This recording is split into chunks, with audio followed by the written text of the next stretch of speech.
3 weeks of deafness changed my life forever. Not because I lost my hearing, but because I got it back. When you can't hear, people think they can say anything.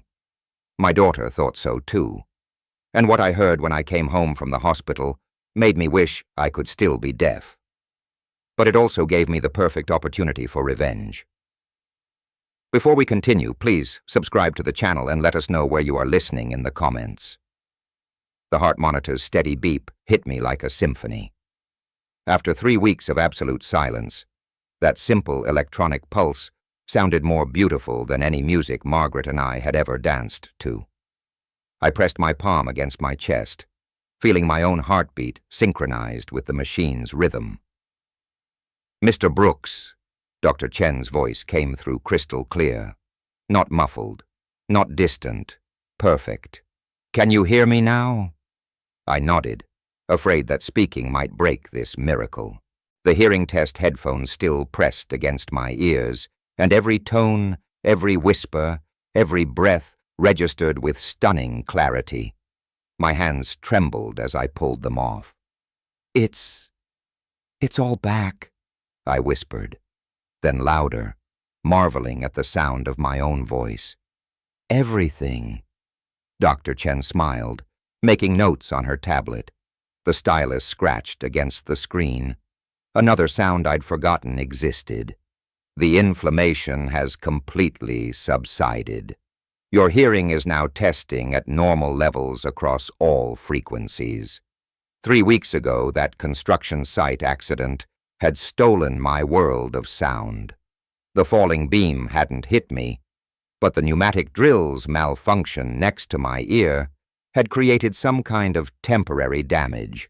Complete deafness, they'd said, maybe permanent. But here I was, listening to the hospital symphony. Elevator dings, footsteps in the corridor, distant conversations, the whoosh of automatic doors. Jessie would be so surprised.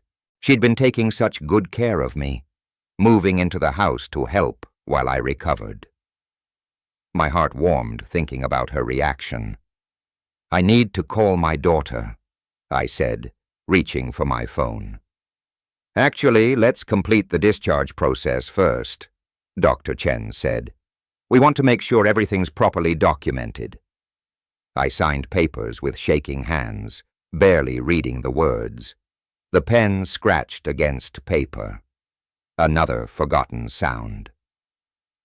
The nurse, Patricia, explained my follow-up appointments, but I was only half listening. I kept thinking about Jessie's face when I walked through the front door and called out her name. "Take it easy for the first few days," Patricia was saying. "Your brain needs time to readjust to processing all these sounds again." I thanked them both and walked toward the elevator, my footsteps echoing in the hallway. Each sound felt like a gift being unwrapped. The elevator doors opened with a soft chime, and I stepped inside, pressing the button for the parking garage.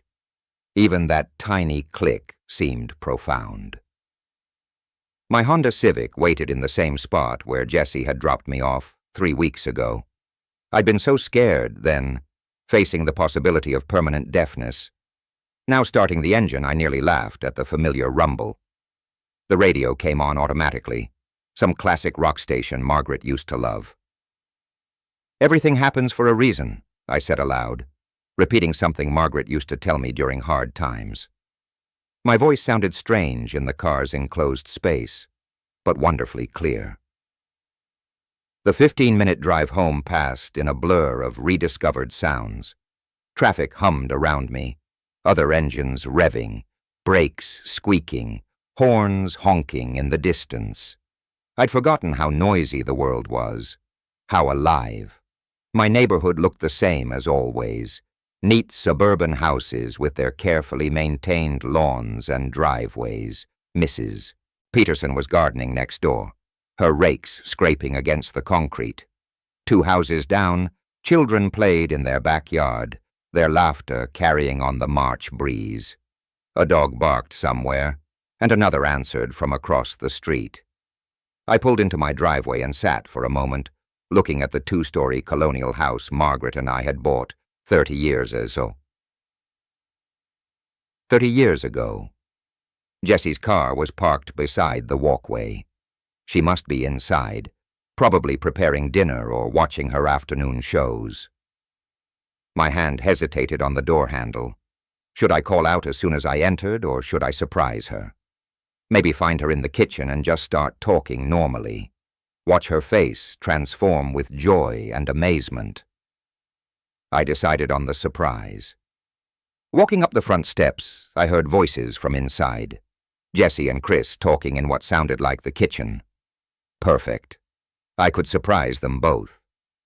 I slipped my key into the lock as quietly as possible and eased the front door open. The voices became clearer as I stepped into the hallway. God, that old burden is back home again.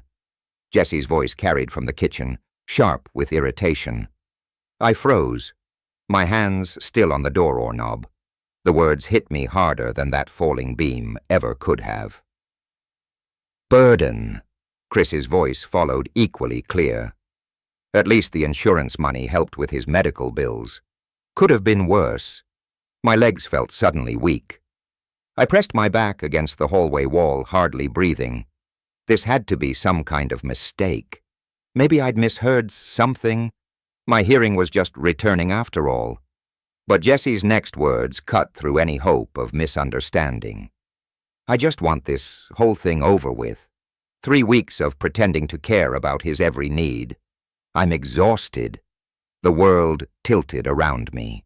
These were my daughter's words, my daughter's voice, speaking about me like I was some unwanted obligation. The daughter I'd supported through college, helped through her divorce, welcomed into my home whenever she needed help. I remained perfectly still in that hallway, listening to the 2 people I'd trusted most in the world, realizing they had no idea I could hear every word they were saying. My chest felt like someone had reached inside and twisted everything around.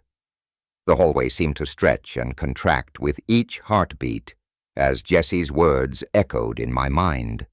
That old burden. 3 weeks of believing she was there because she loved me, because she wanted to help her father through the worst crisis of his life. I'd been such a fool. My legs threatened to give out, but I forced myself to stay upright, pressed against the wall. I needed to hear more. I needed to understand exactly what I was dealing with before I made any decisions. Moving carefully along the hallway, I positioned myself closer to the kitchen doorway. Their conversation continued, and each word felt like another nail in the coffin of my trust. Sunset Manor has good reviews, Jessie was saying, and it's not too expensive. The insurance settlements should cover the initial deposit. Chris chuckled, a sound that had once seemed friendly. Once he's out of here, we can finally start renovating this place. New kitchen. Maybe knock out that wall between the dining room and living room. The realtor said it could add $50,000 to the value, Jessie added. Maybe more, depending on what we do with the master bathroom. They were planning my life like I was already dead, discussing my house like it was already theirs. I gripped the wall so hard my knuckles went white, fighting to keep my breathing silent. But they weren't finished. Think he suspects anything? Chris asked. Are you kidding? He can't hear a thing. Poor old man just sits there nodding and smiling while I write him notes. It's actually kind of pathetic. The contempt in her voice, my own daughter's voice, made my stomach turn. I thought about all those notes she'd written over the past 3 weeks, all those exaggerated smiles and gentle pats on my shoulder. Performance, all of it. I had to test this. I had to see just how good their acting really was. Taking a deep breath, I coached myself silently. Act confused, act grateful. Watch their faces and see how well they can lie to someone they think can't catch them. I walked into the kitchen, making sure my footsteps were slightly heavier than usual, like someone uncertain of their balance. Jessie and Chris were sitting at the kitchen table, and their transformation was immediate and complete. Dad." Jessie jumped up, her face instantly flooding with what looked like genuine concern. She rushed over and took my arm gently. "How are you feeling? You look tired." The same voice that had called me a burden 60 seconds ago now dripped with fake sweetness. I let myself lean into her touch, playing the part of the grateful, confused father. Chris raised his voice unnecessarily, the way people do when they think someone can't hear properly. "Hey there, Thomas. How did the appointment go?" I nodded and shrugged, then pointed to my ears with a questioning expression. Jessie immediately grabbed a notepad from the counter. She'd gotten quite good at this routine over the past 3 weeks. She wrote, "Doctor says hearing might return soon. That's wonderful news." I read the note, letting hope flood my expression. Inside, I catalogued every detail of her performance, the way she widened her eyes to look excited, the way she squeezed my shoulder like she was sharing in my joy, the way Chris nodded enthusiastically beside her, as if he cared about anything other than when I'd be out of his way. Chris leaned forward and wrote his own note. "Maybe we should start looking into care options for when you're feeling stronger. Just temporary until you're fully recovered," Jessie added quickly, writing below his words. "Just so you have help with medications and physical therapy. Nothing permanent." I nodded eagerly, like this sounded like wonderful news. Inside, I noted how smoothly they'd transitioned from discussing nursing homes for my convenience to presenting it as temporary medical care. They'd thought this through. For the next few minutes, I played my part perfectly. I pointed at things and looked confused when they responded verbally. I nodded gratefully when Jessie wrote down questions about whether I was hungry or needed anything. I even managed what I hoped looked like a tired but contented smile when Chris patted my back and wrote, "We're so glad you're okay." Every gesture felt like swallowing poison, but I forced myself to maintain the performance. I needed to know more. I needed to understand exactly what they had planned and how long I had before they tried to execute it. Finally, I pointed upstairs and wrote my own note. "Tired. Going to rest." Jessie hugged me, actually hugged me, and said loudly, "Of course, Dad. You rest as much as you need to." I walked slowly toward the stairs, feeling their eyes on my back. Just before I reached the first step, I heard Chris's voice, much quieter now, but still perfectly clear to my restored hearing. He bought it, completely. I climbed those stairs one deliberate step at a time, my hand gripping the banister to keep from shaking. When I reached my bedroom, I closed the door quietly and sat on the edge of the bed Margaret and I had shared for 30 years. The house felt different now. The walls that had always meant safety and family now felt like a trap. The daughter I'd raised and loved had become a stranger, wearing Jessie's face, and I was apparently nothing more than an obstacle between her and my money. I stared at the frame photo on my nightstand, Jessie at her college graduation, her arm around my shoulders, both of us grinning at the camera. That girl was gone, if she'd ever really existed at all. But I was far from helpless. They thought they were dealing with a confused, deaf old man who would gratefully accept whatever scraps of care they threw his way. They had no idea what they'd awakened. Margaret's wedding ring still sat in the small dish on my nightstand. I picked it up with trembling fingers, remembering how she used to twist it when she was thinking. She would have known what to do about Jessie. She always saw through people better than I did. From downstairs, I could hear their voices continuing in the kitchen. They thought they had all the time in the world to plan my future. I set Margaret's ring back and moved carefully toward my bedroom door. The old house had excellent acoustics. I'd helped design some renovations myself 20 years ago. The heating vent near the stairs carried sound from the kitchen beautifully, and if I positioned myself just right in the hallway, I could hear everything. I tested each step, remembering which floorboards creaked. The third step groaned on its left side, but the right edge stayed silent. Knowledge from decades of living here, now serving a purpose I'd never imagined. Sunset Manor is $4,800 monthly, Chris was saying when I reached position. But Medicare covers most if we get the right medical evaluations. Jesse's voice carried clearly through the vent. The realtor said we could get at least $470 for this place. After the mortgage payoff, that leaves us $320 for the down payment on that house in Whitefish. My house, the home Margaret and I had built our life in, where we'd raised our children, where she'd taken her last breath. They were discussing it like a commodity. "What's the timeline?" Chris asked. 2 months, maybe less. We need to establish a pattern of incompetence first, document incidents, memory issues. Dr. Henderson owes me a favor from when I helped him buy that Camaro. He could write up whatever evaluation we need. I gripped the banister so hard my knuckles went white. They weren't just planning to abandon me. They were planning to fabricate evidence of mental decline. My own daughter was plotting to destroy my reputation and independence. Footsteps moved across the kitchen floor and Jesse's voice grew closer. I should check on him, make sure he's not getting suspicious. I moved quickly but silently back to my bedroom, positioning myself as if I'd been napping.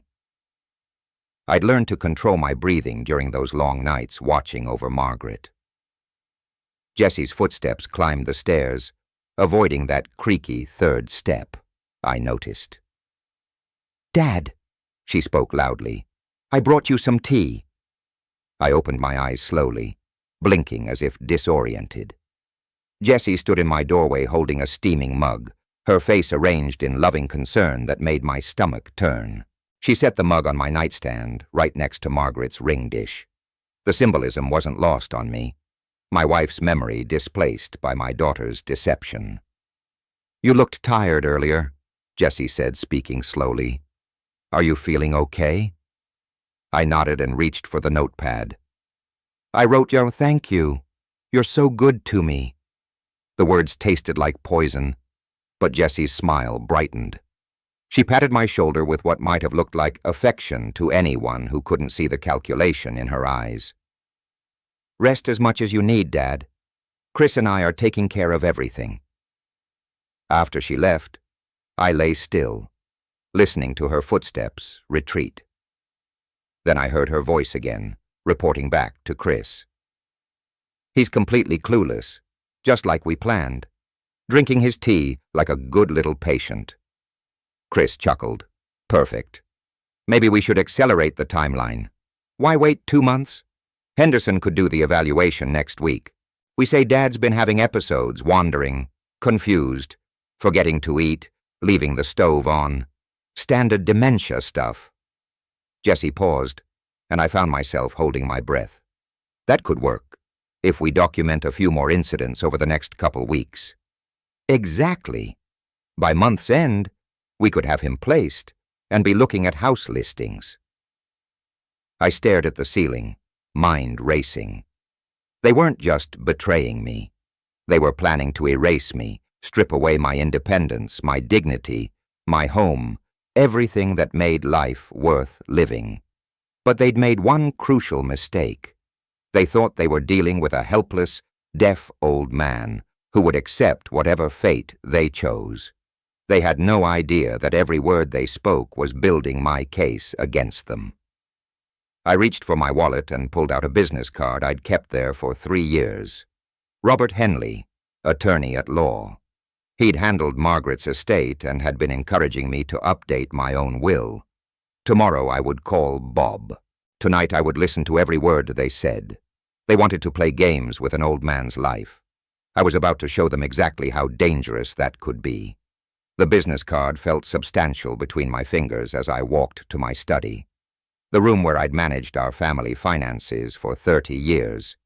Robert Henley's number was printed in conservative blue ink, matching the folder where I kept important documents.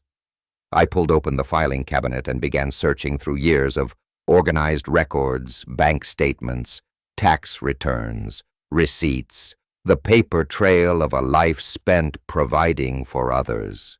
What I found made my chest tight with pain. Jesse's wedding receipt, $35,000. I remembered cashing out part of my 401k, working overtime for months to rebuild what I'd lost. "Make it perfect, Dad," she'd said. Mom would have wanted everything beautiful. Student loan statements, $28,000 in payments I'd made after her graduation. Jessie crying in my kitchen, 20 years old, and terrified. "Dad, I can't finish school. The debt is too much." I'd written those checks without hesitation. Apartment down payment, $15,000, another chunk of my retirement, another sacrifice made gladly because she was my daughter and needed help. But here was something else. Margaret's medical bills from those final months, $67,000 in treatments insurance hadn't covered. Bills I'd paid alone, while Jessie found excuses to stay away. "I can't handle seeing her like this, Dad." The numbers blurred as my hands shook. Over $100,000 given freely to a daughter who now called me a burden. I pulled out a photo from Jessie's college graduation. She stood between Margaret and me, arms around both our shoulders, smile radiant with possibility. "I couldn't have done this without you, Dad," she'd whispered. "I'll never forget how much you sacrificed." The memory triggered others, flooding back like water through a broken dam. Jessie, at 19, sobbing over student debt. Everyone else has parents who can help them, not thinking about the extra shifts I was already working, the vacation I'd cancelled to afford her textbooks. Jessie, at 25, planning her wedding. "You'll always have a home with us, Dad. Always. That's a promise." Chris nodding beside her, his thank you rehearsed. Even then, Jessie at 32 missing Margaret's funeral planning because Chris had a work event. "You understand, don't you? It's a big promotion opportunity." Mom would want him to go, standing alone in the funeral director's office while my daughter worked 2 states away, and Margaret, in those final weeks, asking the question that broke my heart. "Where's Jessie today?" Me lying with practiced ease. "She'll come tomorrow, sweetheart. She's just busy." Margaret nodding, accepting the lie because she wanted to believe her daughter cared. The pattern was clear now. Jessie taking, always taking, while offering promises as currency for future needs, and me enabling every request because I confused generosity with love.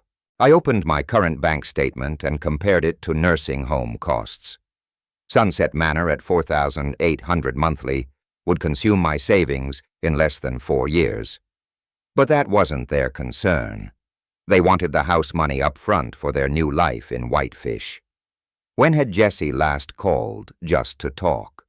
When had she asked about my day, my health, my loneliness? Every conversation ended with a request. Help with Chris's car payment, loan money for vacation, contribute to their anniversary cruise. Margaret had seen the truth even then, had tried to warn me in her gentle way.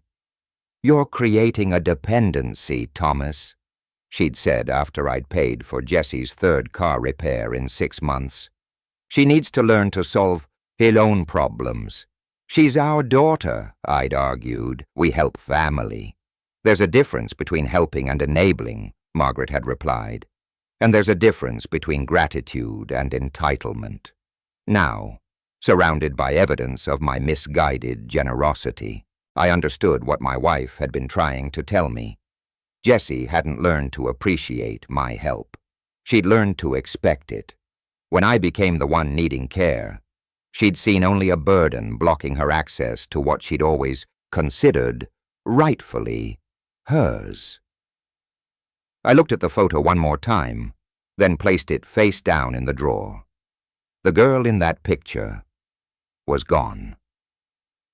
In her place was a woman who would fabricate mental illness to steal my independence, who would conspire with a doctor to declare me incompetent, who would sell the home where her mother died to fund her own dreams. But I wasn't confused. I was angry, and I was going to call Robert Henley first thing in the morning. I reached for my address book, flipping to the H section where I'd written his home number years ago. Some conversations couldn't wait for business hours. Jessie had taught me a valuable lesson about family loyalty. Now I was going to teach her one about consequences. I woke the next morning with Robert Henley's business card still clutched in my hand. The numbers on my alarm clock read 7:30 a.m., and I could already hear Jessie moving around in the kitchen below, preparing what she probably considered her daily performance of caring daughter. From my bedroom window, I watched Chris loading something into their car. Their voices drifted up through the morning air, something about shopping and errands. Perfect. I needed them gone for what I had planned. I made my way downstairs, moving with the careful, uncertain steps of someone still adjusting to hearing loss. Jessie looked up from the stove where she was scrambling eggs, her smile bright and artificial. "Good morning, Dad," she called out loudly. "I made your favorite breakfast." I nodded gratefully and pointed to my ears with a questioning expression. She grabbed her ever-present notepad and wrote, "Chris and I are going shopping this morning. Will you be okay alone for a few hours?"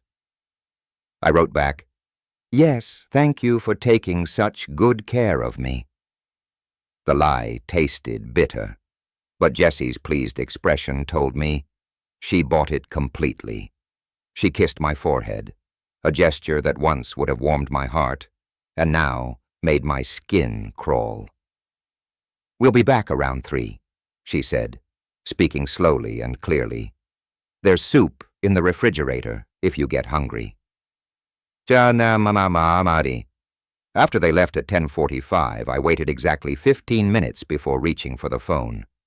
Some habits from my engineering days died hard. Always double-check your measurements. Always verify your timeline. Always have a backup plan. Robert Henley answered on the second ring. "Henley Law Office." "Robert, it's Thomas Brooks. I need to change my will immediately." There was a pause. "Thomas, I thought you were having hearing difficulties. It's complicated. Can you see me today?" "It's urgent." "Well, I suppose I could fit you in around 11:30. But, Thomas, are you certain I've never been more certain of anything in my life?" The drive to downtown Missoula took 12 minutes. Robert's office sat in a converted Victorian house on West Alder Street, the same building where he'd helped me navigate Margaret's estate 5 years ago. Mrs. Patterson, his secretary, looked surprised to see me walking in unassisted.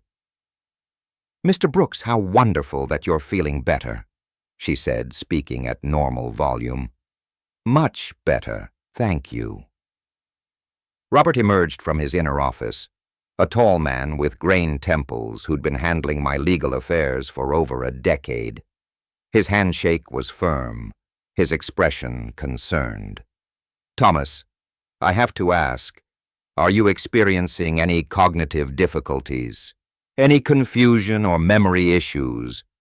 I looked him directly in the eyes. "Robert, I need you to change my will so that everything goes to Michael. Everything. The house, the savings, the investments, all of it. And Jessie? Jessie gets $1,000 for reasons she will understand." Robert's eyebrows rose slightly, but he'd been a lawyer long enough to know when not to probe. "This is quite a dramatic change from your current will. Are you absolutely certain? Drop the papers. I'll sign them today." For the next hour, we worked through the details. The house valued at $450,000, my savings account with $180,000, My investment portfolio worth another $120,000, a total estate of approximately $750,000, all of it now destined for Michael in Seattle instead of the daughter who'd called me a burden. I'll need witnesses for the signing, Robert said, reviewing the final draft. Use your staff. And Robert, I want a copy to take home with me today. That's unusual, but certainly doable. By 1:15 p.m., the new will was signed, witnessed, and filed. I walked out of Robert's office with a sealed envelope containing a copy, feeling lighter than I had in weeks, not because of what I'd taken away from Jesse, but because of what I'd taken back, control over my own life. At home, I placed the envelope prominently on the kitchen counter, right where Jessie would see it when she returned from shopping. Then I positioned myself in the living room with the newspaper, settling into my recliner, where I could hear everything that happened in the kitchen. At 2:45 p.m., I heard their car doors slam in the driveway. Jesse's voice carried through the front door. Hope he didn't try to cook anything while we were gone. The front door opened, followed by the rustle of shopping bags and footsteps heading toward the kitchen. Then silence, then a sharp intake of breath that could have cut glass. The envelope crackled as Jessie tore it open. I could hear every sound from my position in the living room, the rip of paper, the rustle of documents, then absolute stillness that seemed to stretch forever. Chris. Her voice was barely a whisper. Chris, get in here now. Footsteps pounded across the kitchen floor. What's wrong? You look like you've seen a... Look at this. Papers rustled frantically. That old bastard changed his will. I held my breath, straining to catch every word while maintaining my sleeping pose behind the newspaper. What do you mean, changed it? Chris's voice was sharp with alarm. Jessie read aloud, her voice shaking with rage. To Michael Brooks, my son, I leave my entire estate, including but not limited to my residence at 847 Maple Drive, all bank accounts, investment portfolios, and personal property. That can't be legal. When did he do this? It's dated today. Today, Chris, while we were out buying groceries like good little caretakers, he was downtown signing away our future. A chair scraped against the floor, followed by the sound of someone pacing. How much are we talking about? The house alone is worth $450, plus his savings, his investments. Jesse's voice cracked. We just lost over $700,000 to my brother who hasn't visited in 2 years. There has to be a way to challenge this mental incompetence, undue influence, something. Jesse's laugh was bitter and sharp. Oh, there's more. Listen to this, Jim. To Jessica Brooks Miller, my daughter, I leave the sum of, $1,000 for reasons she will understand. The kitchen fell silent except for the sound of heavy breathing. For reasons she will understand, Chris repeated slowly. What the hell does that mean? It means he knows. Jesse's voice had gone cold, calculating. Somehow that senile old man figured out what we were planning. That's impossible. He can't hear a damn thing. We've been talking right in front of him for weeks. Then explain this. Papers slammed down on the counter.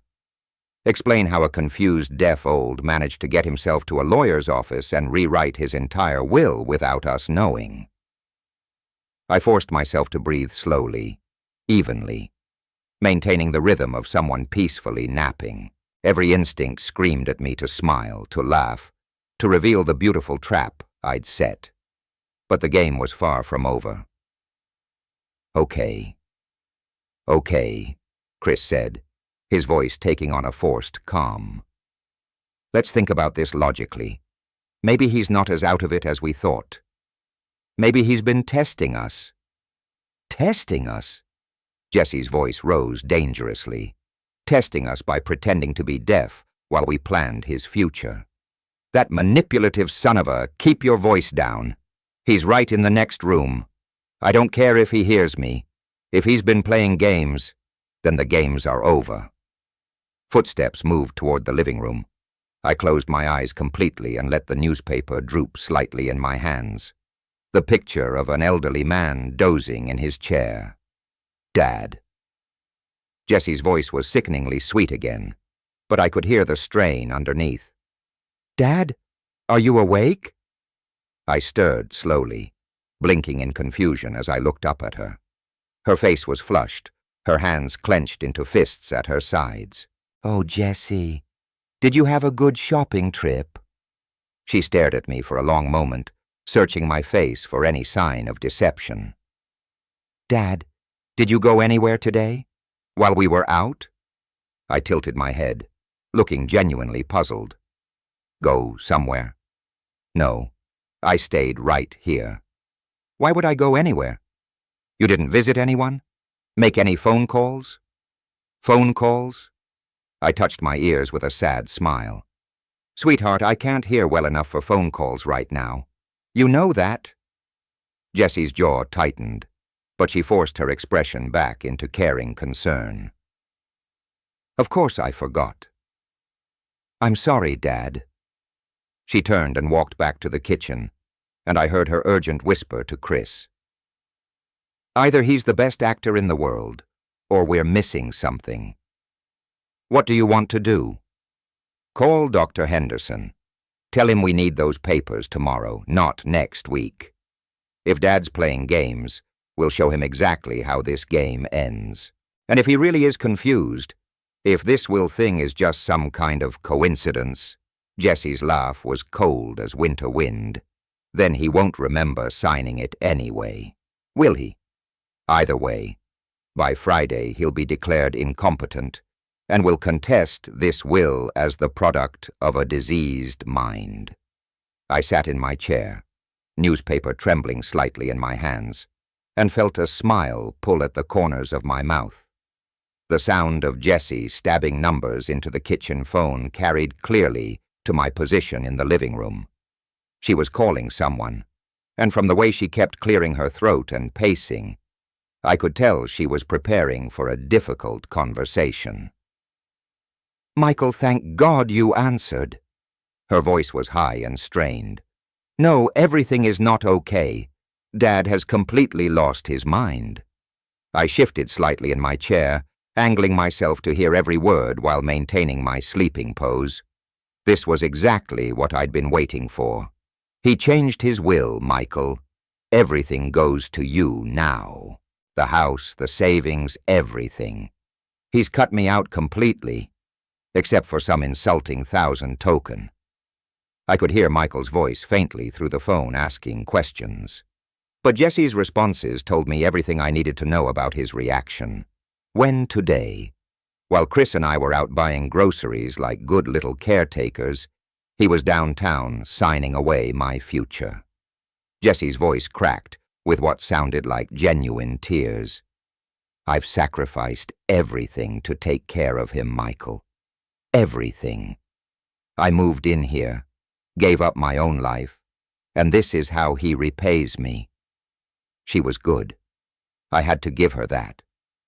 If I hadn't heard her true feelings with my own ears, I might have believed the performance myself. He's not mentally competent anymore.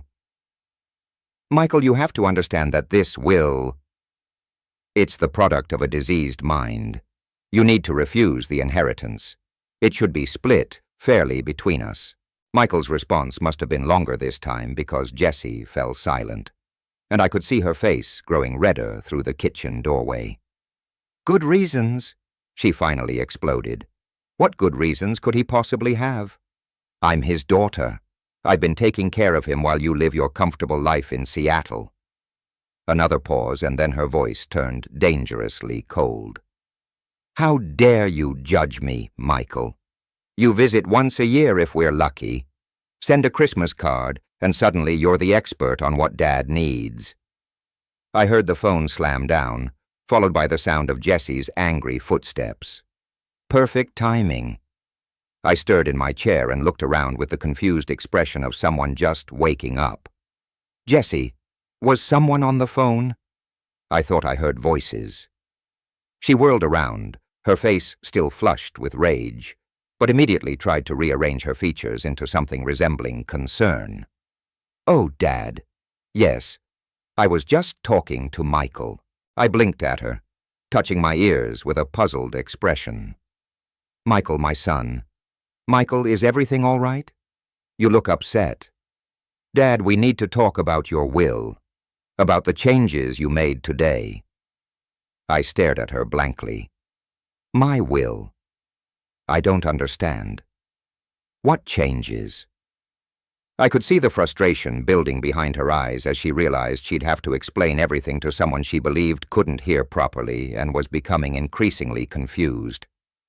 Never mind, Dad. It's complicated. Why don't you just rest? If you're sure everything's all right, I said, standing slowly. I think I'll go lie down. All this excitement has me feeling tired. I made my way upstairs, moving with the careful steps of an elderly man.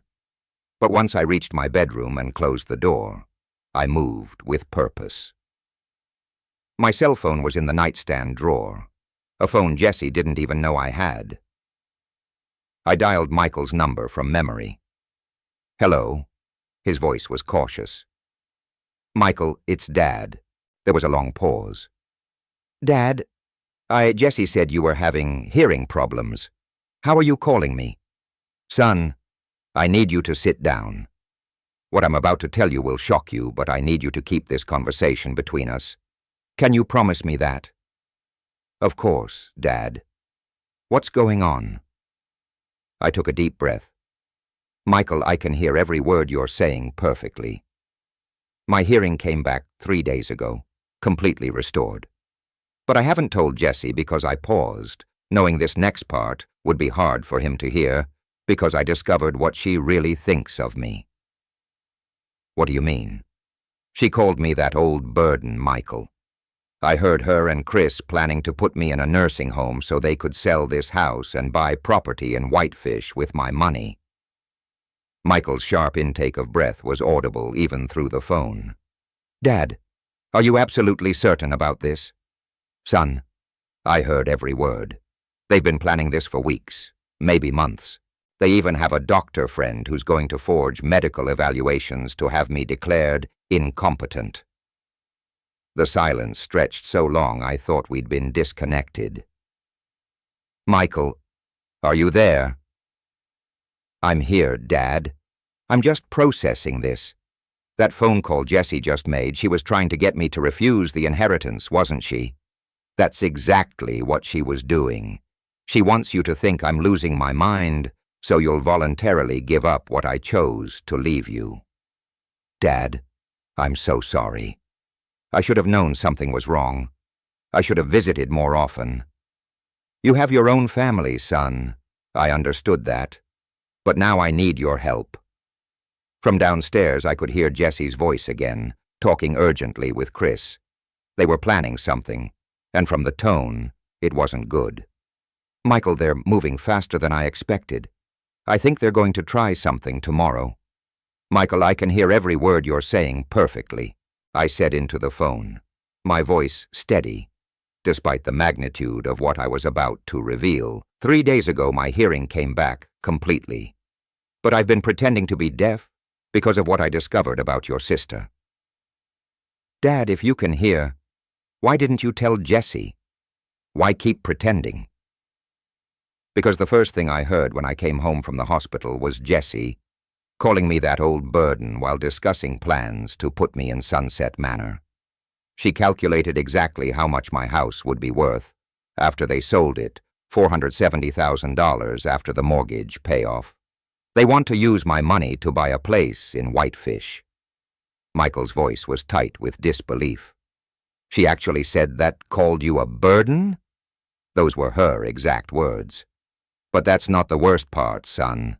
They have a doctor friend named Henderson who's going to create forged medical evaluations, declaring me mentally incompetent. They plan to have me declared unfit and then contest any legal decisions I'd made. Jesus, Dad. That's elder abuse. That's fraud. Now you understand why I changed the will. I had to protect myself before they could execute their plan. But Michael, there's more. Tonight I heard them say, Dr. Henderson confirmed Friday morning. They're accelerating their timeline. I could hear Michael breathing heavily, processing the full scope of his sister's betrayal. Dad, I feel sick. All those years you supported her, paid for her wedding, helped with her student loans, everything. And this is how she repays you. Your mother always saw through Jesse's act. I should have listened to Margaret more carefully. What do you need me to do? Should I come there? I can take Friday off work. Not yet, son. When Jessie calls you back, and she will, I want you to play along. Tell her you're concerned about my mental state. Maybe suggest you're thinking of coming to visit this weekend. You want me to lie to her? I want you to give her enough rope to hang herself with. She's going to call you again, probably tonight. She's desperate now, and desperate people make mistakes. From downstairs came the sound of urgent voices. I pressed the phone closer to my ear. Hold on, Michael. They're planning something. Jessie's voice carried clearly up through the heating vent. Dr. Henderson confirmed Friday morning at 10 o'clock.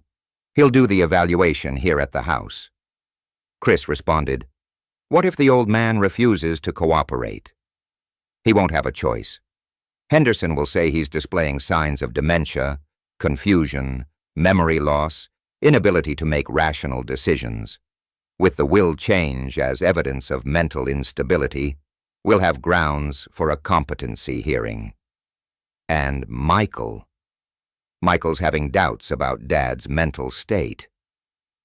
I planted the seeds tonight. If I call him back tomorrow with more concerns, he might even support having Dad evaluated. I returned to the phone, my voice grim. Michael, did you hear any of that? Enough.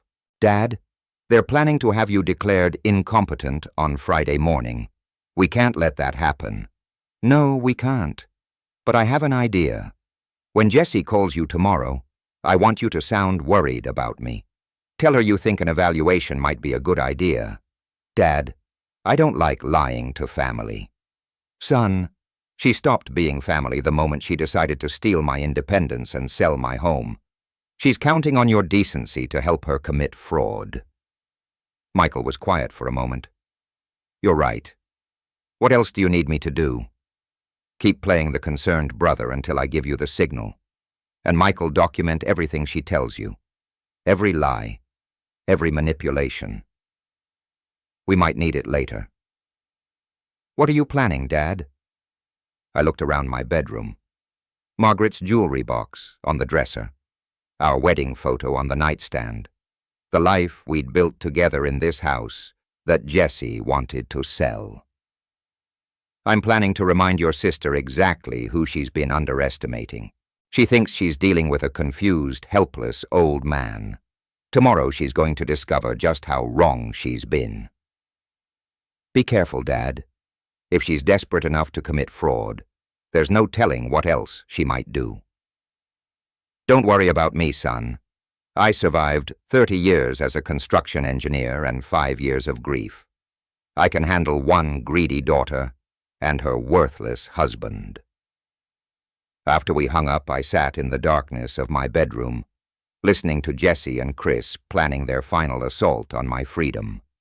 They had no idea their victim had been listening to every word, documenting every lie, and preparing his own surprise. Through the kitchen window blinds, I watched Jessie and Chris load shopping bags into their 2018 Ford Escape. Jessie was gesturing frantically at something on her phone while Chris checked his watch for the 3rd time in 2 minutes. We'll be back by 2 p.m.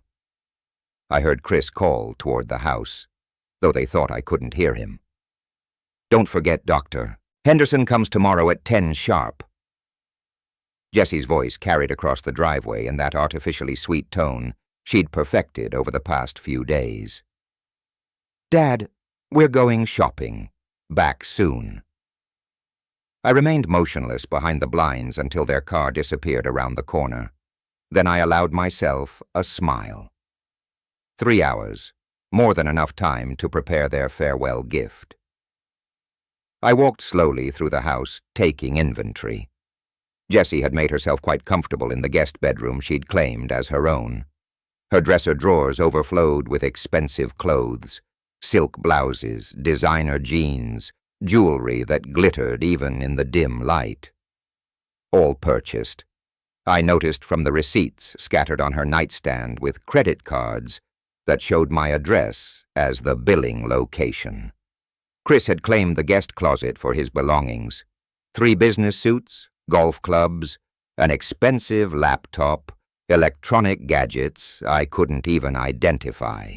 The price tags on his golf bag alone would have fed a family for a month.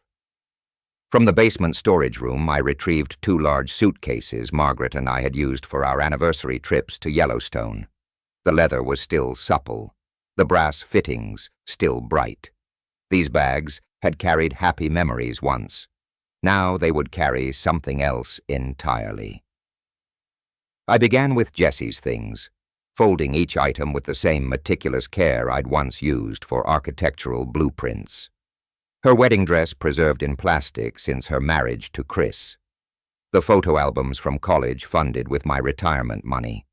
The jewelry box I'd given her for her 16th birthday, now filled with pieces I'd never seen her wear. Chris's belongings went into the second suitcase. His expensive electronics, his collection of golf accessories, the leather portfolio containing some Zen business cards from jobs he'd never quite managed to keep. Everything they'd brought into my house, everything they'd accumulated while living under my roof and planning my downfall.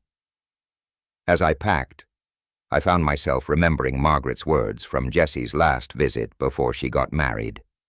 That girl takes everything you give her and asks for more.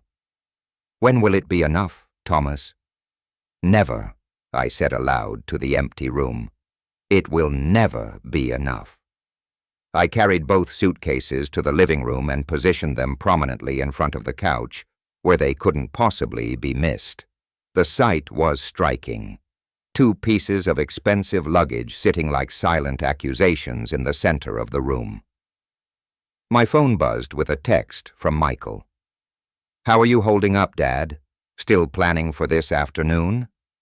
I typed back, "Everything ready? Wish me luck." His response came quickly. "You've got this. She deserves everything that's coming to her." I settled into my recliner with the newspaper, positioning myself where I could see the front door clearly.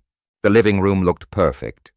My 2 chairs, Margaret's china cabinet, the family photos on the mantel, and those 2 suitcases sitting like monuments to betrayal in the center of it all. At 1:45 p.m., I heard the familiar sound of their car pulling into the driveway. Car doors slammed, followed by Jessie's laughter about something Chris had said. Shopping bags rustled in their hands as they approached the front door. I took a deep breath and lowered my newspaper slightly, positioning myself for the performance of a lifetime. The key turned in the lock. "I think we got everything for tomorrow's." Jessie's voice cut off mid-sentence as the front door swung open. The sound of shopping bags hitting the hardwood floor echoed through the hallway like gunshots. "What the hell?" Chris's voice was sharp with confusion. "Jessie, are these our suitcases?" I could hear Jessie's footsteps moving quickly across the floor, her breathing becoming rapid and shallow. Dad, what is this?" she called out, her voice climbing toward hysteria. I kept my newspaper raised, savoring every second of their panic, while maintaining my pose of an elderly man peacefully reading. Then something extraordinary happened. Jessie's voice changed completely, filling with genuine excitement. "Oh my God! Chris, he's finally packed. You mean the old man is actually leaving?" Chris caught on immediately, his voice lighting up with joy. "I can't believe it. Finally." Jessie was practically laughing now. He's going to Sunset Manor. We won't have to go through with the whole Dr. Henderson thing. This is perfect. Chris was pacing now, his footsteps quick and energetic. We can start the renovations next week, maybe even call that contractor in Whitefish. $700,000. Chris, we're finally going to be free. They were celebrating. Actually celebrating what they thought was my surrender, my defeat, my willingness to disappear quietly for my own life. Every cruel word confirmed exactly who they really were. I slowly lowered my newspaper and looked directly at them. "No, sweetheart," I said in a perfectly clear, perfectly calm voice. "You are leaving my house." Jessie's face went white as paper. The excited smile froze on her lips before crumbling into an expression of pure horror. "Dad, did you hear me?" Her voice was barely a whisper. Chris stepped backward toward the door, his eyes wide with the dawning realization of what my clear speech meant. "Thomas, how long have you been able to hear?" I stood slowly from my chair, my joints feeling stronger than they had in years. Every single word, since I got home from the hospital 3 days ago. Jessie's hand flew to her mouth. "You heard everything we said, every conversation about me being that old burden, every discussion about selling my house, every plan to have me declared incompetent so you could steal my life." Chris's face had gone from pale to red. "Thomas, we were just frustrated. We didn't mean you meant every word." I cut him off. "I know exactly who you are now, Chris. Both of you." Jessie's eyes filled with tears, but I could see the calculation behind them. "Dad, we can explain. We were just worried about you. We thought you needed more care than we could provide. You calculated losing $700,000 of my money like it was already yours," I said, my voice steady and cold. "You planned to have me declared mentally incompetent using forged medical evaluations. That was Chris's idea." Jessie pointed at her husband desperately. "I would never do that to you. You called me a burden, Jessica, in my own house, while planning to steal my independence and sell my home." Chris's shock was giving way to anger. "You can't just kick us out. We have nowhere to go. We gave up our apartment to take care of you." "You moved in here because you couldn't afford your own place," I replied calmly. "And now you'll learn what it's like to find one without my help." Jessie dropped to her knees beside my chair, grabbing my arm with both hands. "Please, Dad, I'm your daughter. I made a mistake, but I love you." I looked down at her, this woman who had taken everything I'd given her and still wanted more, who had planned to destroy my dignity and independence for money. "If you loved me, Jessica, you wouldn't have called me a burden. You wouldn't have planned to have me declared crazy. You wouldn't have celebrated what you thought was my defeat." I pointed to the suitcases. "You have everything you brought into my house. Everything you've accumulated while living here rent-free and planning my future. That's more than you deserve." Jessie's composure shattered completely. Tears streamed down her face as she dropped to her knees beside my chair, clutching at my arm with both hands. "Dad, you're breaking my heart. I'm your little girl. I'm your daughter." Her voice cracked with what might have sounded like genuine emotion to someone who hadn't heard her celebrating my supposed surrender. "Just minutes earlier. Please don't do this to me. Mom would be devastated to see you treating your own daughter this way. That was too much." I looked down at her with eyes as cold as winter frost. "Your mother warned me about your selfishness before she died." "Jessica," she said, "watch out for Jessie. She only comes around when she needs something." Jessie's tear-streaked face went pale. "She never said that. You're making it up. She said it after you asked me for $5,000 to pay for your anniversary cruise while she was in hospice care. That's not—" "I never." Jessie's voice faltered as the memory hit her. Chris stepped forward, trying a different approach. Thomas looked, "We all made mistakes here, but we're family. We can work this out." Jessie seized on his words, her tears switching off like a faucet. "Yes, Dad. We can fix this. I'll take better care of you. We'll cancel everything with Dr. Henderson. We'll be completely different." "You showed me exactly who you really are," I replied steadily. "And I believe you." "But people change." Jessie's voice climbed toward hysteria. "Give us another chance, please." Chris's attempt at reasonableness was cracking. His face reened as his voice rose. "You can't just throw us out like garbage. We have legal rights here. Actually, Chris, you have 0 legal rights to my house. You're not tenants. You're not family members with any claim. You're house guests who have worn out their welcome. We'll contest the will." Chris jabbed his finger at me. "Well, prove you're mentally incompetent. No sane person would disinherit their own daughter." I smiled calmly. "Good luck with that. My lawyer has recordings of all our conversations about your plans." The blood drained from Chris's face. "What recordings?" "You can't record private conversations without consent. Of course, there were no recordings, but the psychological effect was immediate and devastating." Jessie's eyes went wide with terror. "Dad, please. We were just stressed.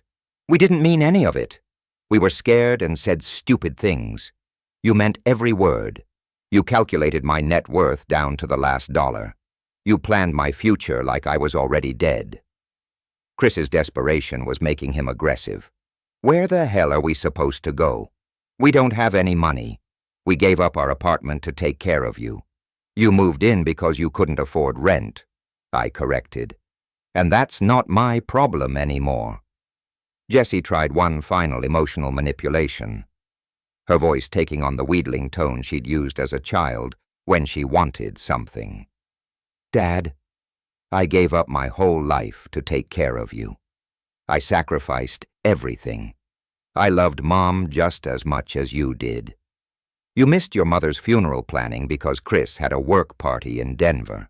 You told me it was a big opportunity that Mom would have wanted him to attend." Jessie's mouth opened and closed, soundlessly.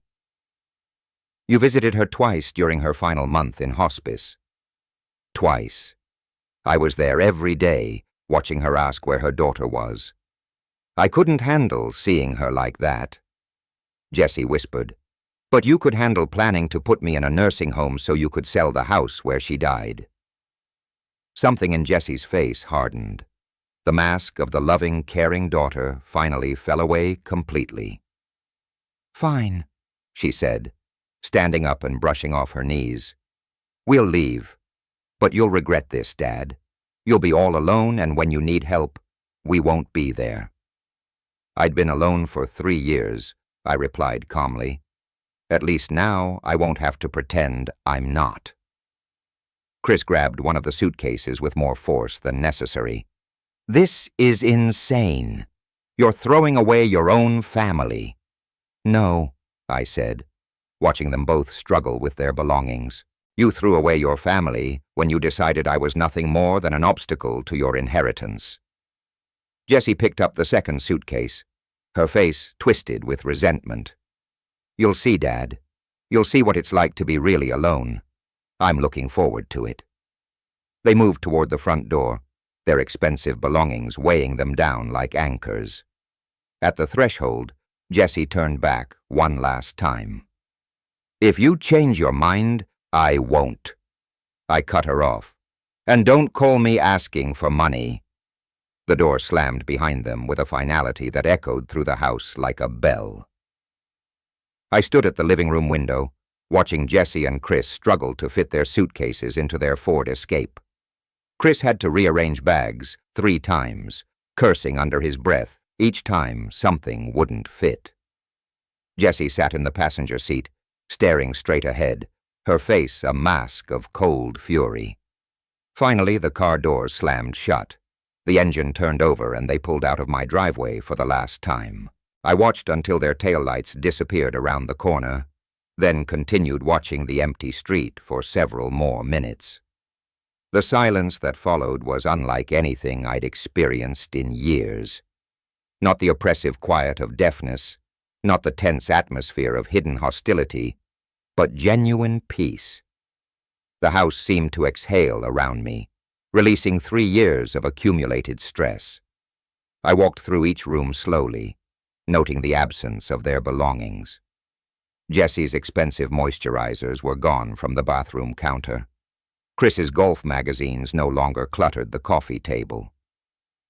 The guest bedroom looked spacious and clean, without their clothes scattered across every surface. In the kitchen, I found the shopping bags they dropped when they discovered the suitcases. I carried them to the garbage can without looking at the contents. Whatever they'd bought for their celebration of my supposed defeat could rot with the rest of their plans. I sat in my recliner in my living room, in my house, and experienced something I hadn't felt since Margaret's death. Complete contentment. No one was plotting against me. No one was calculating my worth or planning my future. I was alone, but I was free. My cell phone buzzed. Michael. Dad, how did it go? Are you okay, son? They're gone. It's over. How are you feeling? Are you sure you're all right? I considered the question seriously. How was I feeling? Relief? Certainly. Vindication. But mostly I felt light, as if I'd been carrying a heavy burden for years without realizing it. I feel free for the first time since your mother died. I'm proud of you, Dad, standing up for yourself like that. Mom would be proud. 2. I should have listened to her warnings about Jesse years ago. Maybe, but you gave Jessie every chance to be the daughter you deserved. That's not a failure, Dad. That's love. We talked for 20 more minutes. Michael promised to visit soon. Maybe bring the kids for a weekend. They should know their grandfather, he said. The real one. After we hung up, I made myself dinner, a simple meal of scrambled eggs and toast, and ate it at the kitchen table while watching the sun set through the window. No one complained about the food. No one made sarcastic comments about my cooking.